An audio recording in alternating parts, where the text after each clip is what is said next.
సారి వాళ్ళ రతనరాజు గారు మన నెట్వర్క్ బిజినెస్ గురించి లీడర్షిప్ క్వాలిటీస్ గురించి మనం ఎలా ఉండాలి ఏంటి మన విజన్ ఏంటి అనేది కరెక్ట్ చెప్పారండి, బాగా చెప్పారు. నాకు అర్థమైన పాయింట్ ఏంటంటే మనం ఎప్పుడు కూడా బీ అన్ ఎగ్జాంపుల్, మనం ఒక ఆదర్శంగా ఎగ్జాంపుల్గా ఉండాలి.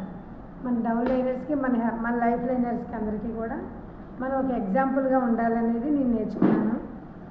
అలాగే నేనేం చేయాలి, లెర్నింగ్ ప్రాసెస్ని ఎప్పుడు కూడా మనం వదిలిపెట్టకూడదు, లీడ్ చేస్తూ ఉండాలి. అలాగే మనలో ఒక క్లియర్ విజన్ ఉండాలి అని చెప్పాడు, అది కూడా నాకు బాగా అర్థమైంది. తర్వాత మనం డైలీ ఒక టార్గెట్ పెట్టుకోవాలి, డైలీ టార్గెట్ అని, మంత్లీ టార్గెట్ అని, అలాగే వీక్లీ టార్గెట్స్ అని, క్వార్టర్లీ టార్గెట్స్, అలాగే ఒక ఇయర్లీ టార్గెట్స్. ఇలా టార్గెట్స్ పెట్టుకున్నాం అనుకో డైలీ కూడా మనం వర్క్ చేయగలుగుతాం. మంత్ ఎండింగ్ ఎప్పుడో చేద్దామనే దానికన్నా ఈ డైలీ చేస్తే కనుక మనకి ప్రోగ్రెస్ బాగా ఉంటుందని నాకు అర్థమైంది.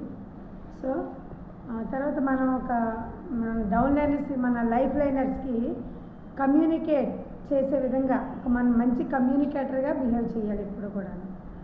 మన అంటే ఒక సమాచారాన్ని అందించే విధంగా ఉండాలి అని చెప్పారు, అది నాకు అర్థమైంది.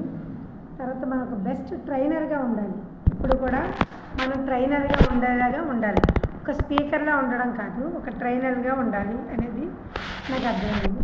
నెక్స్ట్ ఏంటంటే రికగ్నైజ్, మన డౌన్ లైనర్స్ ఒక నెక్స్ట్ పొజిషన్ అంటే మంచి టార్గెట్ చేశారనుకో, సపోజ్ వాళ్ళు మంచి పీవీ చేసినప్పుడు వాళ్ళు కంపల్సరీ రికగ్నైజ్ చేయాలి, అప్పుడు మన బిజినెస్ ఇంకా పెరుగుతుంది అని నాకు ఈరోజు సార్ చెప్పిన దాన్ని బట్టి అర్థమైంది.